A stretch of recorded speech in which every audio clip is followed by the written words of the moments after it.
Gracias. ¿Cómo están? ¿Bien? Dile a la persona que está a su lado, Dios es bueno. Y Dios es bueno, ¿eh? Quiero agradecer a mis pastores, los doctores y Pardillo, por la oportunidad que me dan y el privilegio de poder estar con ustedes.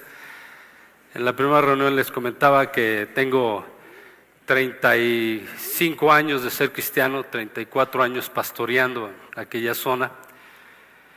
Y en mis 35 años que tengo como cristiano, no he cambiado de pastores. Desde que me convertí en la casa de los doctores hasta el día de hoy han sido mis pastores. Y siempre les he reiterado que el lugar donde estoy, o el Señor me puso la responsabilidad y la gran bronca que van a dar a Dios cuentas es de ellos, ¿no? Entonces, pues muchas gracias por darme la oportunidad y la confianza. Estoy casado con Leti. Leti es mi esposa. Tuvimos 3 hijos. Y digo tuvimos porque a mi edad ya no se vale tener más. Aunque pues considero a mi cuate, el de Génesis, Abraham, que después de 132 años tuvo hijos e hijas, ¿no? Yo con los nietos tengo para dar y repartir, ya no necesito más. Entonces, mi hija la mayor se llama Esther, ella tiene un niño de 9 meses, ¿no? Mi segunda hija es Rebeca, ella tiene 2 hijos, y bueno, pues mi hijo Abraham, que está aquí, que quiero pedirle que se ponga de pie, y quiero pedirle que se ponga de pie para que lo conozca. Primero porque es soltero, ¿no? Y no quiero sonar a Abraham de la Biblia que mandó a su siervo a buscarle esposa a su hijo. No, nada más era el comentario. No, para mí es un privilegio que él me acompañe, ¿va? Porque finalmente creo que Dios es glorificado en nuestros hijos y es un privilegio que Él esté conmigo. Ok. Quiero empezar dándole un versículo bíblico en el libro de Hebreos, en el capítulo 13, versículo 7. Y pues como el doctor me dio la facilidad de poder irme a un otro tema relacionado al mismo, ya que el primero se grabó y usted lo puede conseguir en la zona donde se venden, ¿va? Usted podrá saber lo que compartí en la primera reunión, pero comencé con este texto también. Dice Hebreos capítulo 13, versículo 7, acuérdense de sus pastores que hablaron la palabra de Dios, consideren cuál ha sido el resultado de su conducta e imiten su fe. Okay. Solamente voy a dar un pequeño esbozo de lo que dije en la primera reunión. Dios a todos nos dio una medida de fe. Nacimos con fe. Romanos capítulo 12, versículo 3. Ahí dice la Escritura que Dios nos dio a todos una medida de fe. Y no nada más necesitamos ser cristianos para decir que tenemos fe, sino al contrario, nacimos con fe. Dile a la persona que está a tu lado, tú naciste con fe. Ok. ¿Por qué Dios nos dio esta escritura? Porque no todos consagramos la fe hacia Dios, ¿no? Dice que debemos de imitar su fe y considerar su conducta. Hasta el día de hoy yo no he encontrado nada intachable en quien he depositado mi fe, aunque Jesucristo es el autor y consumador de la fe. ¿Están de acuerdo?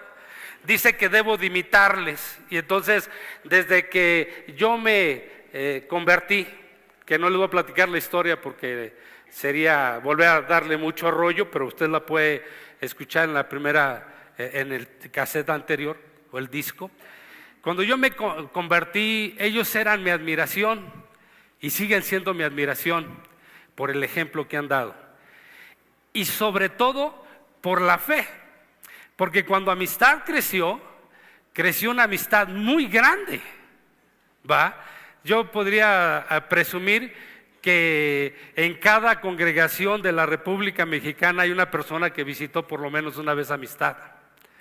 Y entonces ahí está depositada mi fe. Ahora quiero explicarle por qué este texto Dios nos lo puso.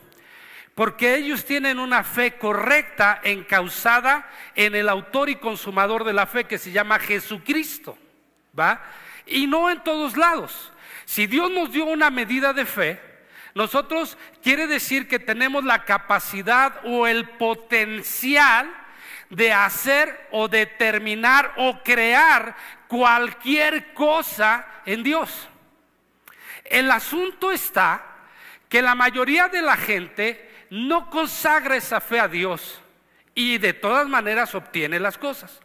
Yo no sé si usted alguna vez se le haya acercado a alguna persona que fue un brujo, un hechicero, un cuate que lee las cartas, las manos, el café, todo eso, y de repente dice, no, sí es cierto, sí funciona.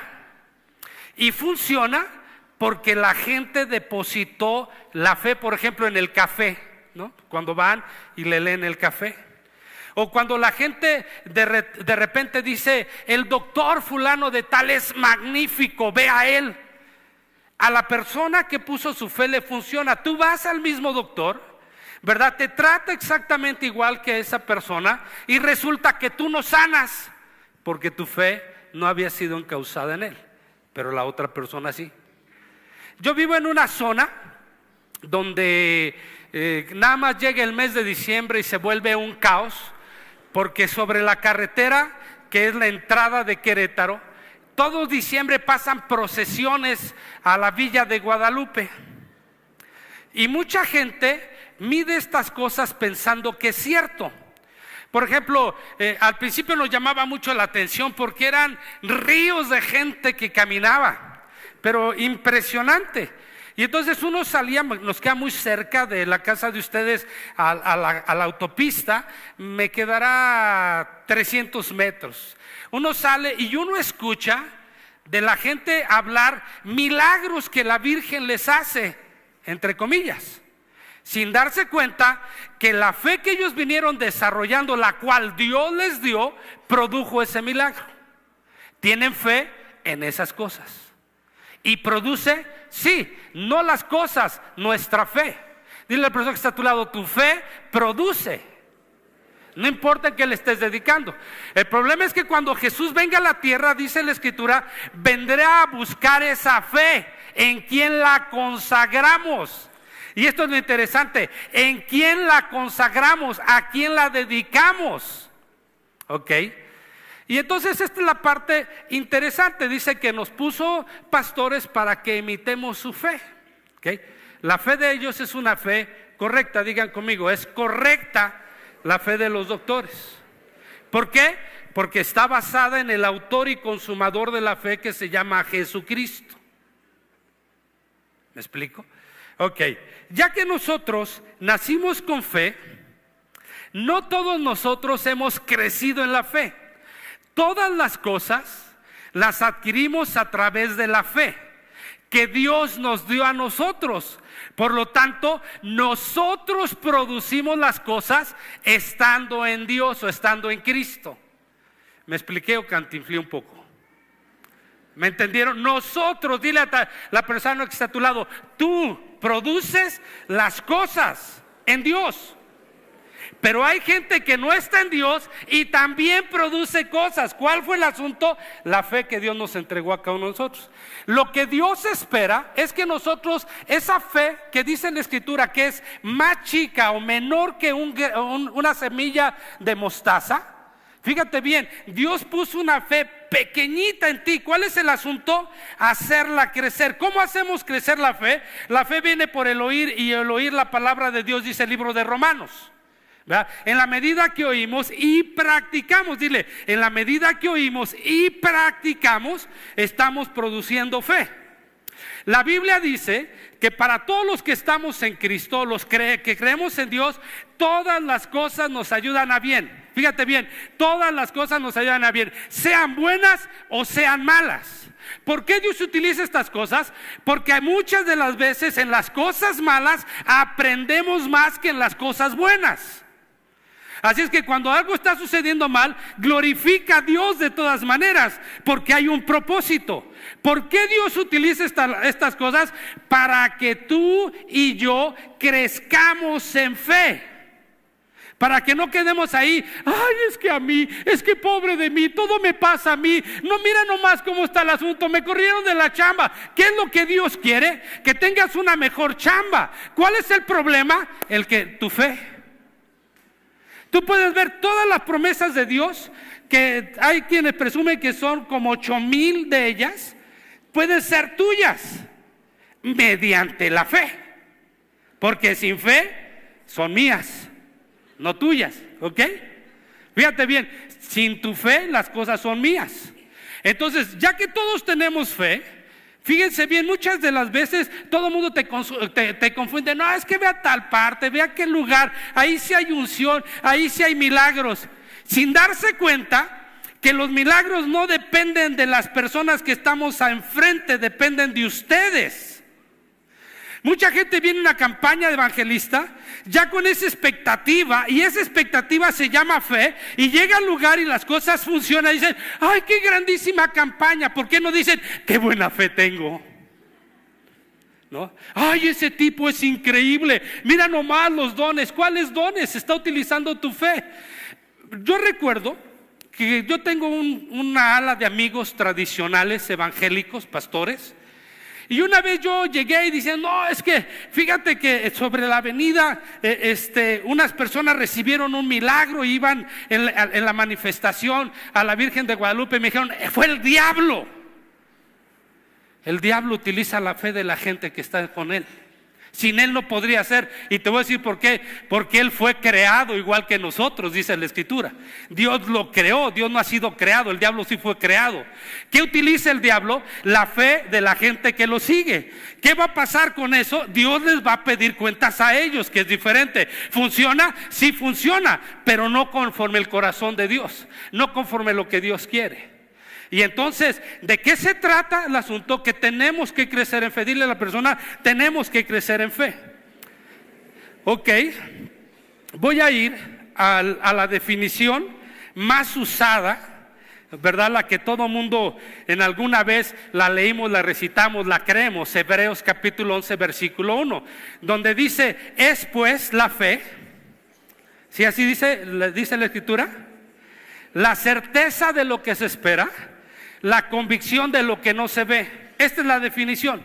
Pero me voy a brincar al versículo 6. Pero sin fe es imposible agradar a Dios. ¿Cómo le agradamos a Dios? Por la fe que Él nos depositó, que Él nos dio, que Él está esperando que la volquemos hacia Él y la hagamos crecer, y entonces nada nos sea imposible, que eso es lo que la Escritura dice, ¿verdad? Es lo que Dios está esperando de nosotros. Muchas veces la gente está acá esperando que Dios haga, y Dios te está diciendo, háblalo, créelo, repítelo, espéralo. Y la gente acá echa pelota, se desanima, ¿verdad? Porque dependiendo del tamaño de tu fe, va a ser el tamaño del desierto que vas a cruzar. Si tu fe es grande, tu desierto va a ser poco. Si tu fe es poca, tu desierto es grande. Recordarás 40 años a los judíos o a los hebreos cruzar lo que se cruza en línea recta por 17 días, porque su fe era muy corta, ¿verdad? Y yo me atrevo a decir que, caray, después de Dios de abrirles el mar y estarlo viendo, todavía sí dudaron muchas veces de Él. Entonces Dios iba alargando su desierto, ¿okay? Es pues la fe, la certeza de lo que se espera, la convicción de lo que no se ve. Veo dos aspectos fundamentales en esta definición. El primero que yo veo precisamente es la certeza de lo que esperamos. Dile con él a la persona que está a tu lado, es la certeza de lo que esperas. Veniste esperando algo, lo vas a recibir. Y te voy a decir por qué. Porque la Biblia dice que donde están 2 o 3 reunidos en su nombre, Él está ahí paseándose. No lo ves, porque esto es a través de la fe, pero Él se está paseando. ¿Y sabes a qué vino Jesús? Para ver tus necesidades y volcarse a favor de tus necesidades conforme a tu fe. ¿Ok? La certeza, ¿de qué dijimos? De lo que se espera. Ok, mira, la definición de certeza realmente quiere decir que no hay duda de lo que declaras. No hay duda de lo que declaras. Ahora, la fe debe declararse, eso es definitivo. Para poder hacer las cosas es como decir, yo traigo las llantas, el aire de las llantas de mi 320i 2 plazas Mercedes-Benz. ¿No lo ves? Pero traigo el aire. Tú no lo ves, ¿verdad? Yo sí lo veo. Traigo el aire. Entonces puedes decir, está loco ese tipo. La fe produce locura, señores. Y la fe se declara. Porque la fe se habla. Génesis capítulo 1, que es la mejor enseñanza, dice la escritura, venga tu reino, hágase tu voluntad como se hace en el cielo, se haga en la tierra. Aprendemos del cielo, no de la tierra, Aprendemos de Dios directamente. Génesis capítulo 1, Dios comienza enseñándonos. ¿Qué nos va a enseñar Dios? A que las palabras que declaras trae una trayectoria, una trascendencia de lo que no existe a lo existente. Fue raro eso, ¿va? La palabra, fíjate bien, la palabra dada trae una fuerza de lo no existente a lo existente a través de la fe. Aprendí hace muchos años aquí en Amistad que la fe no es más que el conducto o la avenida por la que Dios obra. No se me olvidan mis clases todavía, ¿no? Y entonces quiero que observes algo que es muy interesante. Dice la escritura, les decía en el capítulo 1 del libro de Génesis, versículo 2, porque en el versículo 1 dice que la tierra estaba desordenada y vacía, era un caos. De tan solo ese versículo me he leído 12 libros. Y el que más o menos creo que tenía una idea de lo que estaba diciendo era Washmani, aunque ya no existe ese libro, ¿va? Lo descontinuaron hace muchos años. Yo tengo todos apilados porque, son libros que valen la pena. Y entonces él dice que como Dios tiró a Satanás del cielo, bueno, lo arrojó, aquí hubo una contienda y en esta contienda se desordenó todo. Digan lo que quieran del versículo 1, ¿verdad? Porque los evolucionistas hablan de cosas diferentes y cada quien habla como quiere. Pero el versículo 2 es el interesante, del 2 en adelante hasta la creación del hombre. En el versículo 2 dice que Dios bajó, vio que la tierra estaba oscura y digan conmigo, dijo, hágase la luz. ¿Y qué creen que pasó? Se hizo la luz. ¿Qué hizo Dios? Una declaración. Y la declaración produjo luz y produjo la hierba del campo y produjo todas las cosas. ¿Ok? ¿Por qué? Porque, por ejemplo, podemos ver a Jesús en el Nuevo Testamento, que lo cité hace un rato, ¿verdad? Lo puedes mirar ahí en el Evangelio según San Marcos capítulo 11 versículo 14, del 11 al 14. Dice precisamente que Jesús le habló a la higuera y la higuera se secó. La fe se declara, señores. ¿Okay? Entonces, fíjate bien, dice que es la certeza de lo que no veo. ¿En dónde vas? En mi Mercedes 320i 2 plazas. ¿Tú no lo ves? A mí no me interesa que tú lo veas, yo lo creo. Bueno, Dios sabe que ese carro tampoco me interesa mucho, ¿no?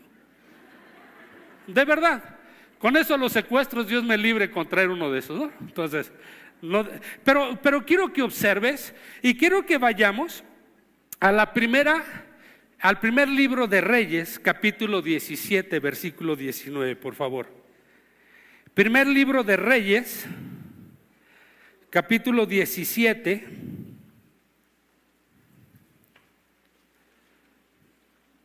¿Sí? ¿Llegaron ahí? ¿Versículo qué les dije? Ok. Nosotros tenemos, desde el versículo anterior, podría leer desde el 1, ¿no? Tenemos a Elías huyendo de Jezabel. ¿Se acuerdan?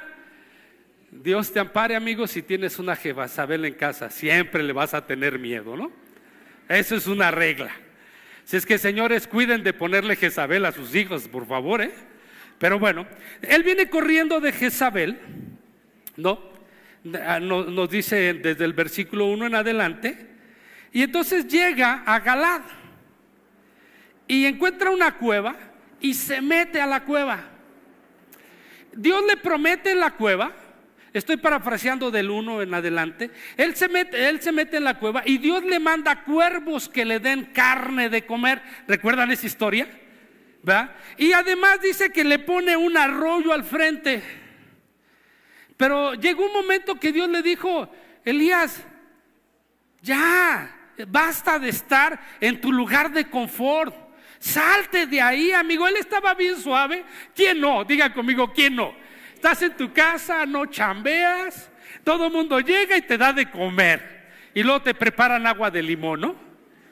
Con Esplenda, por favor, porque el azúcar no, y yo no nos llevamos. Y entonces está funcionando las cosas bien. Y entonces dice que de repente Dios le dice a Elías: ¿dónde estás tú? Señor, me quedé quieto. Fíjate bien, sí se quedó quieto. Ese es el problema de los cristianos, que nos quedamos quietos siempre y nunca estamos creciendo en fe. De victoria en victoria, yo diría de fe en fe, de triunfo en triunfo, que eso es lo que produce la fe. Y entonces Dios le dice: Señor, pues aquí, pero ¿sabes? Ya te mandaste, o sea, los cuervos ya no vienen, el río se secó. Entonces Dios le dice: mira, vete a Sarepta. ¿Se acuerdan de la viuda de Sarepta? Le dice: vete a Sarepta, ahí va a haber una viuda que te va a mantener. Diga conmigo, qué suave, ¿no? Pero Dios le dice, bueno, déjenme, voy a la historia, ¿no? Vamos ahí al versículo 8. Vino luego a él palabra del Señor diciendo: levántate, vete a Sarepta de Sidón. Déjenme decirles algo. Sarepta acababa de pasar por una gran guerra y habían matado a la mayoría de los hombres de ese lugar. Lo primero que Elías iba a encontrar era una viuda. Digan conmigo, era una viuda, porque había muchas y había hambre y las viudas salían a ver qué encontraban, ¿okay? Y entonces le dice Dios: vete a Sarepta de Sidón y mora ahí. He aquí, yo he dado orden ahí a una mujer viuda que te sustente. Entonces él se levantó, fue a Sarepta, y cuando llegó a la puerta de la ciudad, he aquí una mujer viuda que estaba ahí recogiendo leña. Y él la llamó y le dijo: te ruego que me traigas un poco de agua en un vaso para que beba. Y yendo a ella para traérsela, él la volvió a llamar. Espérenme que se regresó esta cosa. Él la volvió a llamar. ¿Dónde me quedé? 17, 11, gracias. 11. Luego que llegó, no, es que se me brincó este asunto, espérame.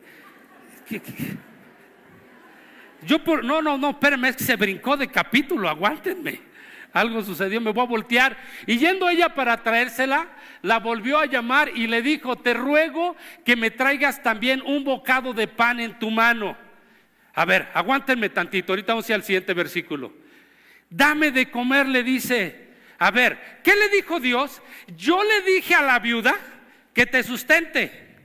Él llega y le dice, se encuentra, lo primero que ve es una viuda recogiendo leña, va y se acerca esperando que la viuda le diga: Dios me habló y me dijo que te diera de comer.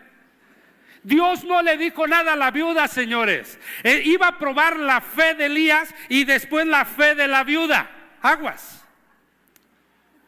Porque hay gente que dice: no, es que la historia no dice que Dios le dijo, si no le dijo. Aquí dice que no le dijo.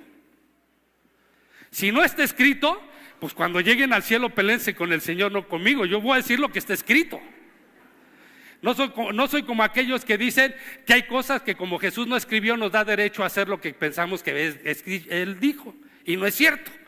Estamos encuadrados en un margen, el cual se llama la Biblia, y que fuera de la Biblia no nos es permitido hacer nada. Todo aquel que le añade o le quita este libro, maldito va a ser, dice el libro Apocalipsis, ¿no? ¿O no? Si es que ojo con las prácticas que están fuera de la Escritura. Bueno, no quiero salir del tema, regreso. Ok, entonces dice, y ella respondió, vive el Señor tu Dios.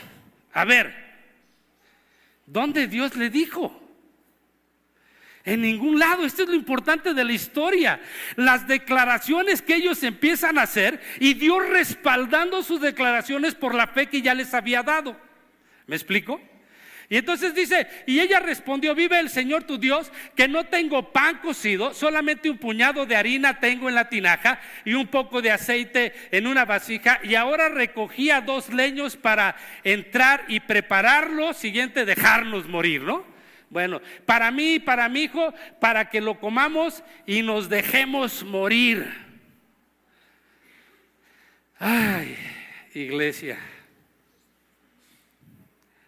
es que si alguien no me ayuda me voy a morir. Si los pastores no oran por mí no voy a sanar. ¿Quién te dijo eso? Se vuelven dependientes de cosas que ni tienen idea.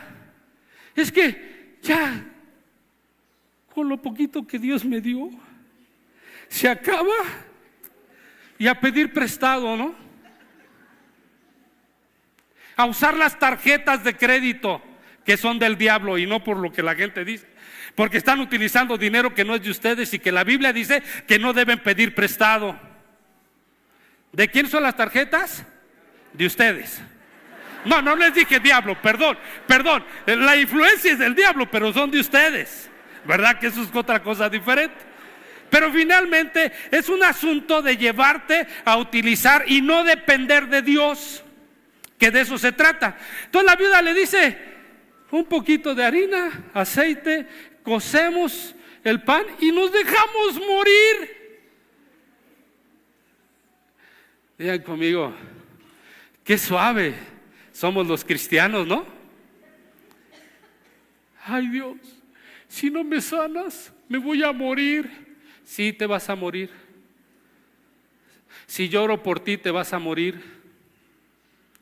Si yo soy tu pastor, todo te faltará.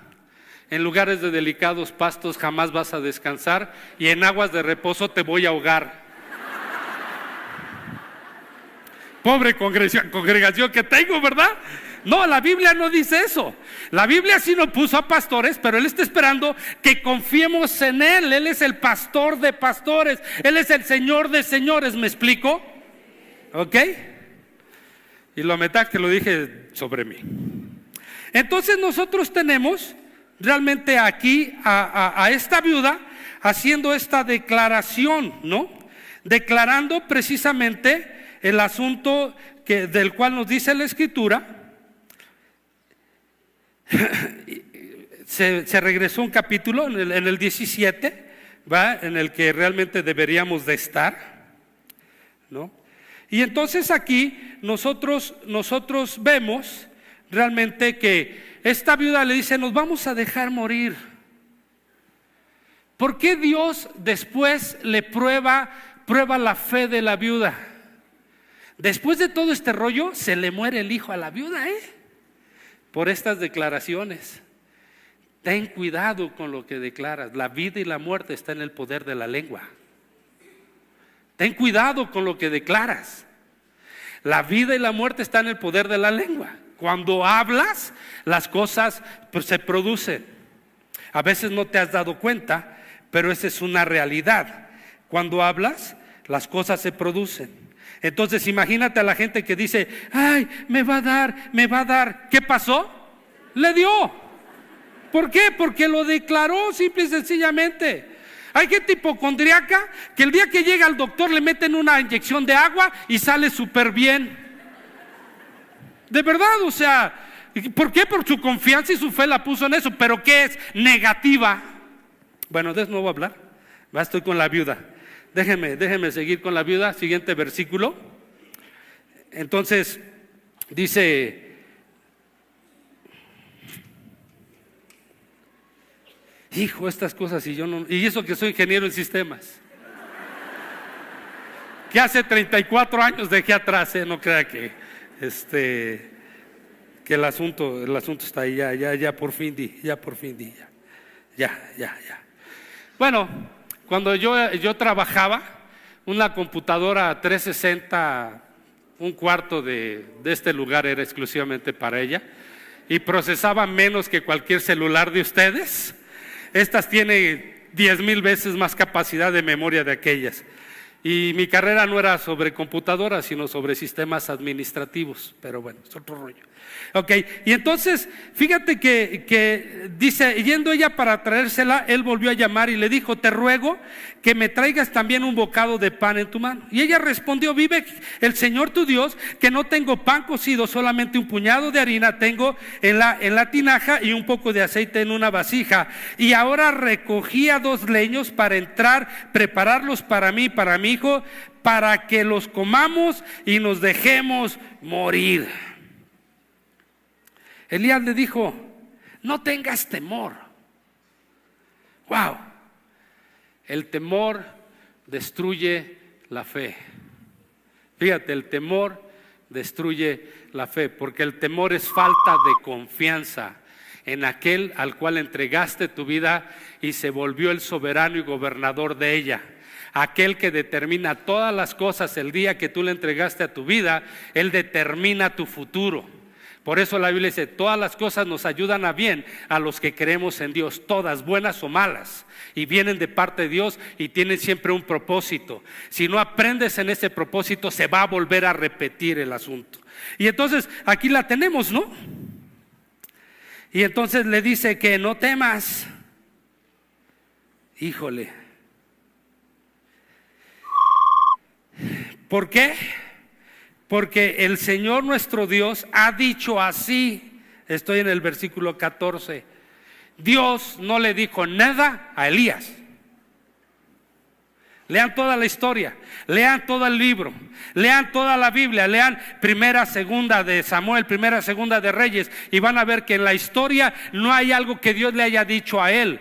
Dios iba a respaldar las palabras que él iba a declarar porque las había puesto en él. Estaba comprometiendo a Dios a través de su fe.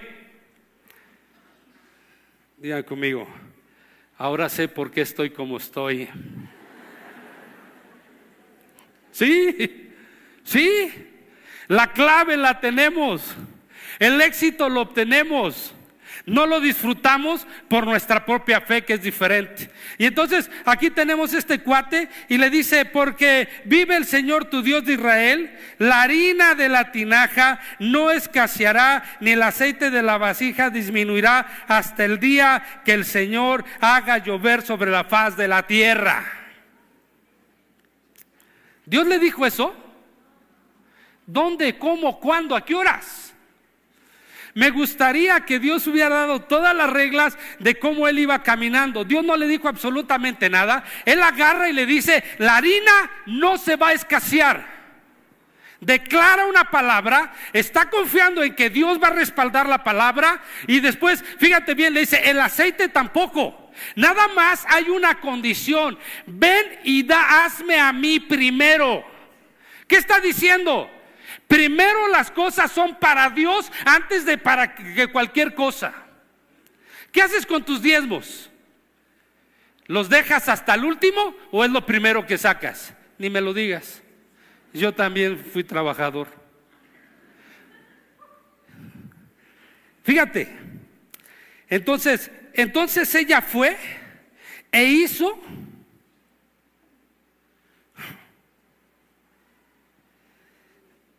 como Elías le dijo, ¿no? Estoy en el 14, 15. Entonces ella fue e hizo lo que Elías, y comió él, ella y su casa muchos días. A ver, multipliquen 3 años por 365. Si había un bisiesto ahí, súmenle 1, más 6 meses más por 30. Digan conmigo: un titipuchal de días, ¿no? ¿Qué es lo que está tratándonos de decir? Para aquellos que les gusta la numerología y el rollo, son un titipuchal de días. ¿Ok? Y dice: y entonces la harina y la tinaja no escasearon, ni el aceite de la vasija menguó, conforme a la palabra que Dios había dicho por Elías. Digan conmigo, por Elías. Cada vez que tú hablas en Dios, Dios toma tus palabras y las hace una realidad. Digan conmigo, aleluya. Castelazo dice aleluyita, ¿no? Fíjate, la historia no me muestra la plática que hubo anterior entre Dios y Elías. Y entonces, después de estas cosas, bueno, voy a ir, y la harina de la tinaja no escaseó, ni el aceite de la vasija menguó, conforme a la palabra que Dios había dicho por Elías. Qué suave está esto, ¿no?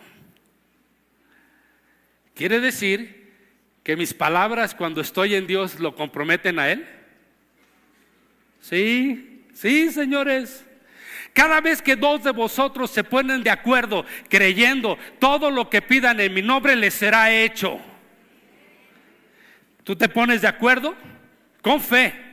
Porque hay quienes, si no tiene fe ni te acerques a Él, te va a acabar tu fe también. Si dos de vosotros, siempre habla de dos, se ponen de acuerdo, todo lo que pidan, digan conmigo, todo lo que pidan, todo.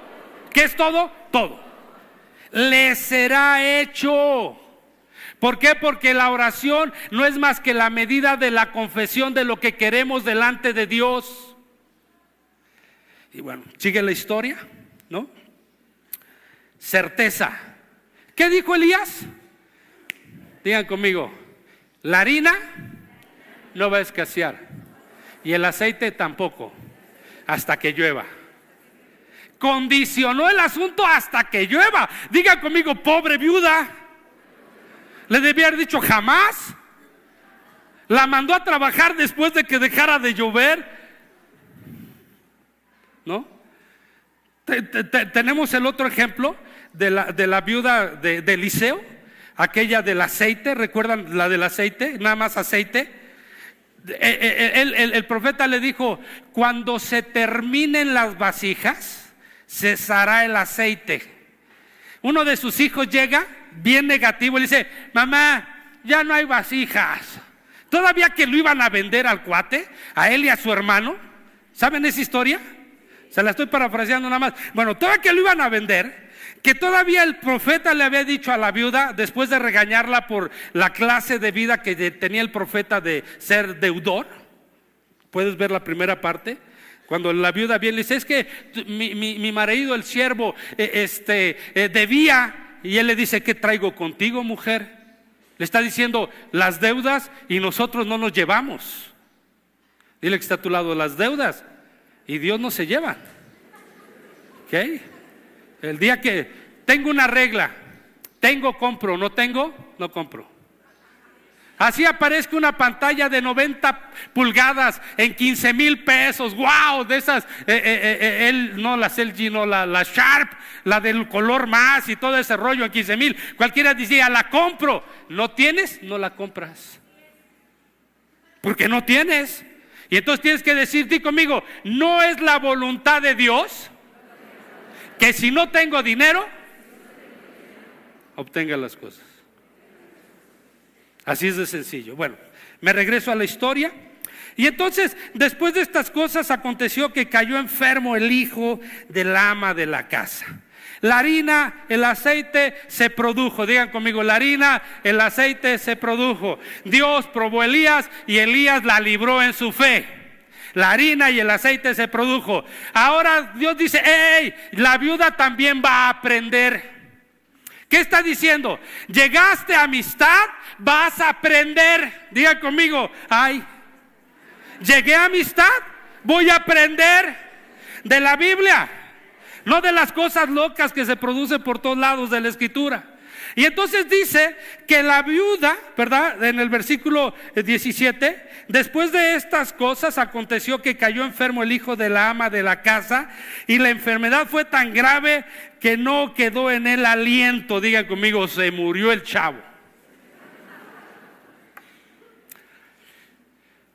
Está viendo la viuda que hay aceite y harina, se está produciendo un milagro, ¿verdad? El hijo se enferma y en lugar de confiar lo primero que hace es lamentarse. ¿Por qué se está lamentando? Porque Dios está probando su fe. Y ella dijo a Elías: ¿qué tengo contigo? ¿Qué le está diciendo? Llegas de arrimado, te comes mi harina y mi aceite por 3 años y medio, y luego me traes la maldición. Es lo que le está diciendo. ¿Qué tengo contigo? Está viendo, como muchos están viendo lo que Dios está haciendo a nuestro alrededor, y todavía así están dudando. Ahora Dios va a probar a la viuda. Diga conmigo: ahora Dios va a probar a la viuda hasta que llegue el punto de que se vuelva una certeza de lo que cree. Por eso todos somos probados en diferentes tipos de cosas. Dios utiliza cada prueba para un propósito, y el propósito es que puedas crecer en fe. Di conmigo: el propósito es que yo pueda crecer en fe. ¿Ok? No que cuando te va mal vas con el pastor: pastor, ¿me podría ayudar? Y yo les digo: vive Jehová tu Dios. ¿Quién soy yo? Lo que este cuate dijo, ¿no? Y entonces, fíjate bien: ¿qué tengo contigo, varón de Dios? Ya sabe que es el varón de Dios, ¿no? Y todavía va y le reclama. ¿Tú no irías humildemente a decirle: oye, ora por mi hijo? ¿Qué crees? Se murió. Es probada la viuda, y luego viene otra prueba sobre Elías en sus declaraciones. Que esta es la parte suave. Diga conmigo: esta es la parte suave. Suave. 12:15.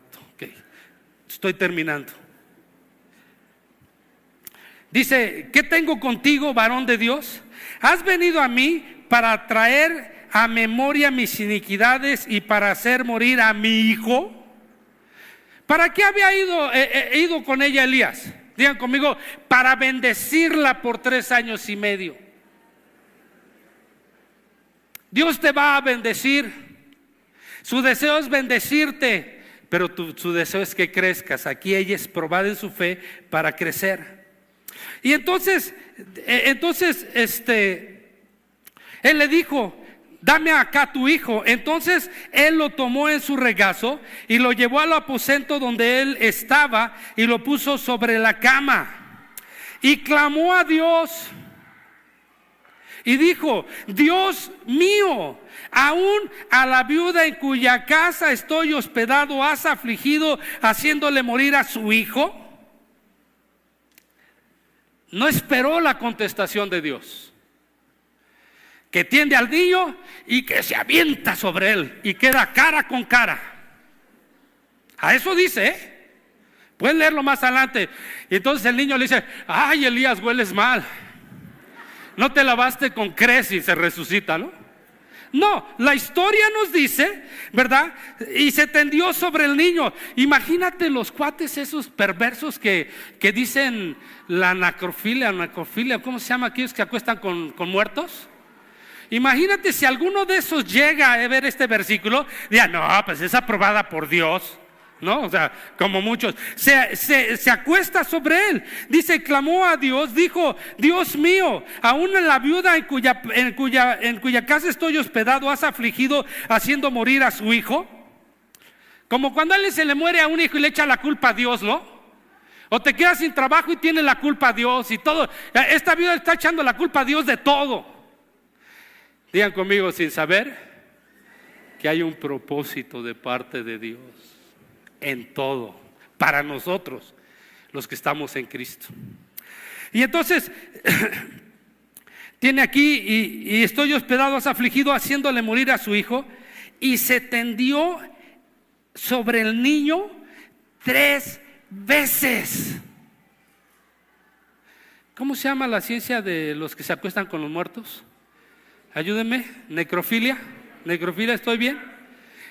No fue una vez, fueron 3.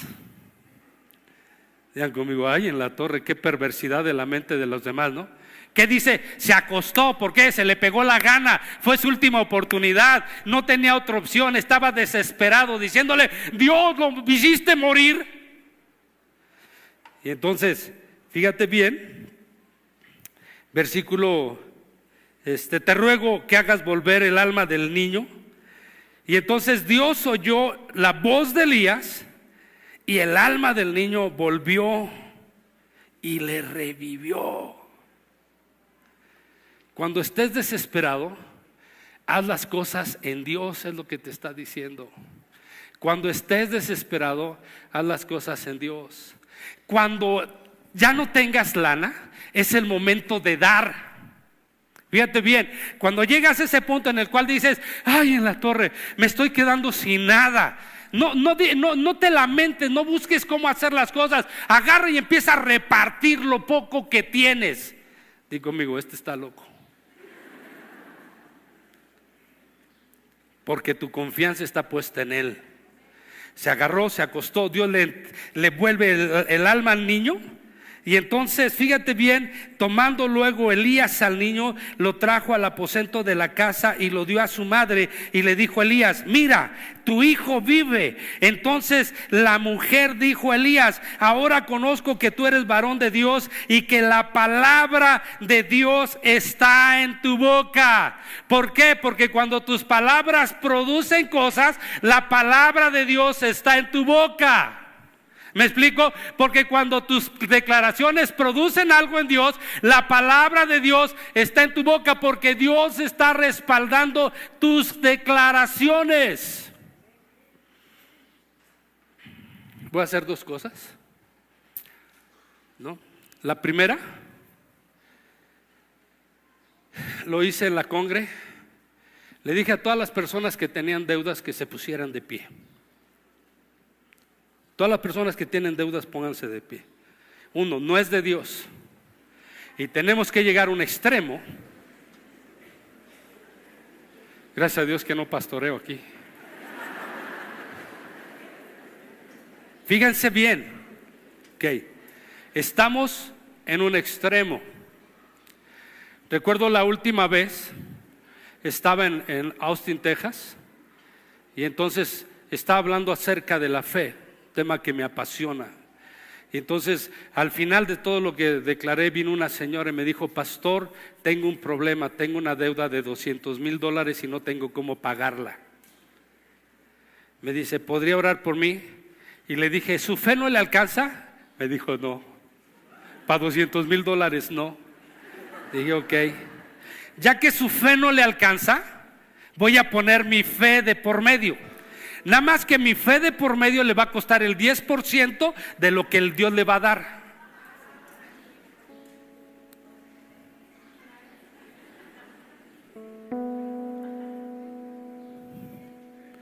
Si Dios le estaba dando $220,000, pues el 10 no era mío, ¿no? ¿Qué quería pagar? ¿Su deuda?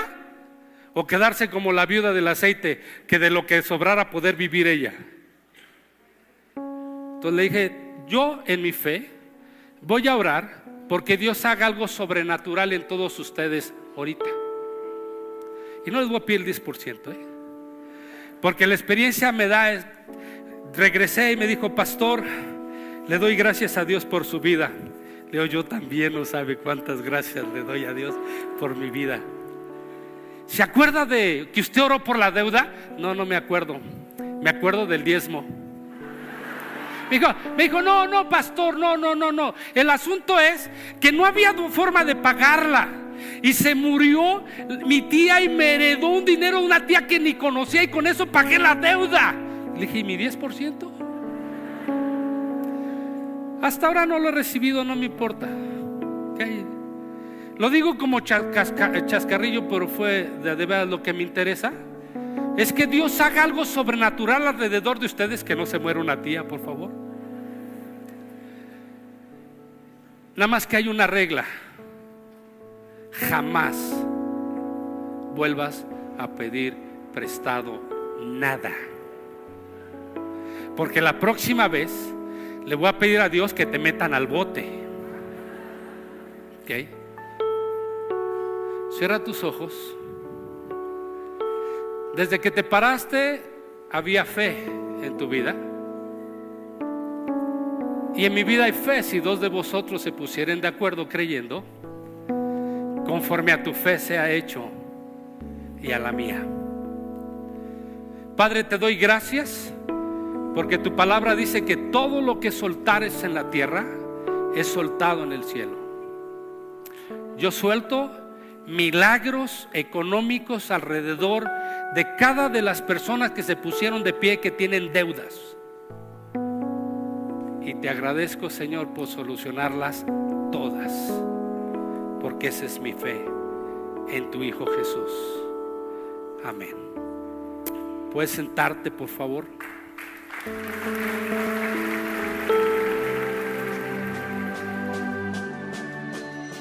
Muchas gracias por habernos acompañado en la transmisión en vivo de amistadcristianamexico.com. Si es la primera ocasión que usted vio un mensaje de este tipo y quiere conocer de una manera personal a Jesucristo, lo invito a que llame al teléfono 91 83 06 70 o bien nos envíe un correo electrónico a contacto@amistadcristianamexico.com.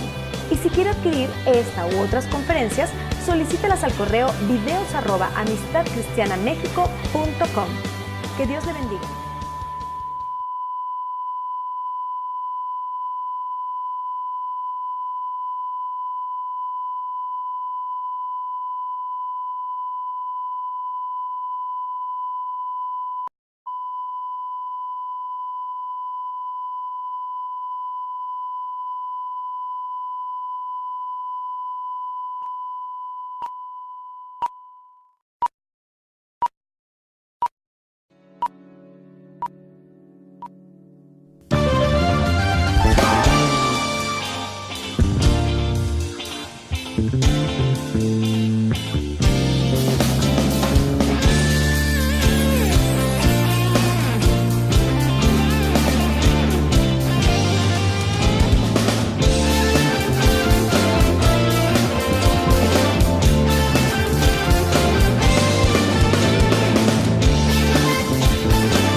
¿Cómo están? ¿Bien? Dile a la persona que está a su lado: Dios es bueno. Y Dios es bueno, ¿eh? Quiero agradecer a mis pastores, los doctores y Pardillo, por la oportunidad que me dan y el privilegio de poder estar con ustedes. En la primera reunión les comentaba que tengo 35 años de ser cristiano, 34 años pastoreando en aquella zona. Y en mis 35 años que tengo como cristiano, no he cambiado de pastores. Desde que me convertí en la casa de los doctores hasta el día de hoy han sido mis pastores. Y siempre les he reiterado que el lugar donde estoy, o el Señor me puso la responsabilidad y la gran bronca que van a dar a Dios cuentas, es de ellos, ¿no? Entonces, pues muchas gracias por darme la oportunidad y la confianza. Estoy casado con Leti. Leti es mi esposa. Tuvimos 3 hijos, y digo tuvimos porque a mi edad ya no se vale tener más, aunque pues considero a mi cuate, el de Génesis, Abraham, que después de 132 años tuvo hijos e hijas, ¿no? Yo con los nietos tengo para dar y repartir, ya no necesito más. Entonces, mi hija la mayor se llama Esther, ella tiene un niño de 9 meses, ¿no? Mi segunda hija es Rebeca, ella tiene 2 hijos, y bueno, pues mi hijo Abraham, que está aquí, que quiero pedirle que se ponga de pie, y quiero pedirle que se ponga de pie para que lo conozca. Primero porque es soltero, ¿no? Y no quiero sonar a Abraham de la Biblia, que mandó a su siervo a buscarle esposa a su hijo. No, nada más era el comentario. No, para mí es un privilegio que él me acompañe, ¿va? Porque finalmente creo que Dios es glorificado en nuestros hijos, y es un privilegio que él esté conmigo. Ok. Quiero empezar dándole un versículo bíblico en el libro de Hebreos, en el capítulo 13, versículo 7. Y pues como el doctor me dio la facilidad de poder irme a un otro tema relacionado al mismo, ya que el primero se grabó y usted lo puede conseguir en la zona donde se venden, ¿va? Usted podrá saber lo que compartí la primera reunión. Por ejemplo, al principio nos llamaba mucho la atención porque eran ríos de gente que caminaba, pero impresionante. Y entonces uno salía, nos queda muy cerca de la casa de ustedes a la autopista, me quedará 300 metros. Uno sale y uno escucha de la gente hablar milagros que la Virgen les hace, entre comillas, sin darse cuenta que la fe que ellos vinieron desarrollando, la cual Dios les dio, produjo ese milagro. Tienen fe en esas cosas. Y produce, sí, no las cosas, nuestra fe. Dile a la persona que está a tu lado, tu fe produce. No importa en qué le estés dedicando. El problema es que cuando Jesús venga a la tierra, dice la Escritura, vendrá a buscar esa fe. ¿En quién la consagramos? Y esto es lo interesante. ¿En quién la consagramos? ¿A quién la dedicamos? ¿Ok? Y entonces esta es la parte interesante. Dice que nos puso pastores para que imitemos su fe. ¿Okay? La fe de ellos es una fe correcta. Digan conmigo, es correcta la fe de los doctores. ¿Por qué? Porque está basada en el autor y consumador de la fe que se llama Jesucristo. ¿Me explico?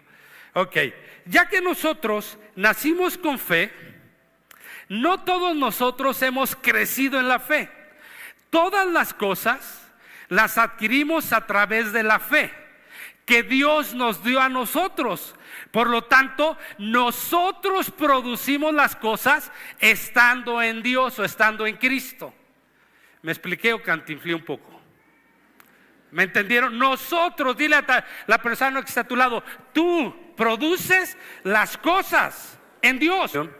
Pero comencé con este texto también, dice Hebreos capítulo 13, versículo 7, acuérdense de sus pastores que hablaron la palabra de Dios, consideren cuál ha sido el resultado de su conducta e imiten su fe.